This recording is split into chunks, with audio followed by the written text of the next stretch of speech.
The divisiveness of the presidential campaign on full display on this Brownsville, Texas street.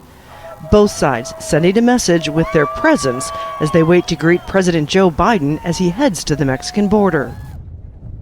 The potential frontrunners hundreds of kilometers apart, but the backdrop's similar political theater. Briefings, displays, and speeches, but with very different messages.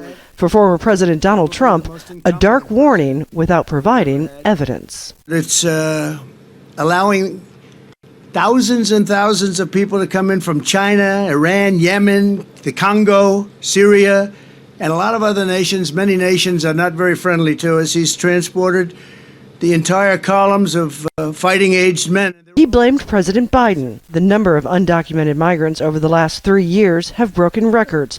More than 2 million people apprehended last year alone.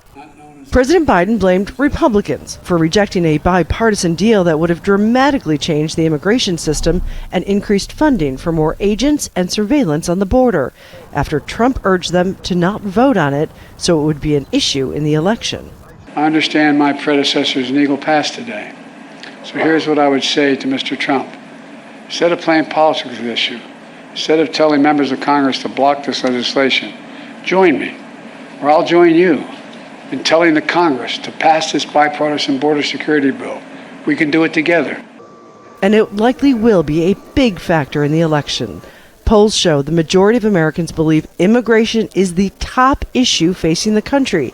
The wall separating the U.S. from Mexico has become the clearest visual of the divide on this issue. Donald Trump famously said he was going to build a wall and Mexico was going to pay for it. That didn't happen, but while he was in office, the majority of Americans said they didn't want the wall built.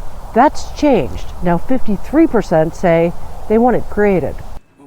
This issue is hurting Biden, and if he hopes to win re-election, he has to change the public's perception. But pictures tend to reinforce voters' beliefs. Biden, he has pictures of a broken Congress. For Trump, these images of mass migration and cities struggling to cope. Patty Culhane, Al Jazeera, Brownsville, Texas. Make sure to subscribe to our channel to get the latest news from Al Jazeera.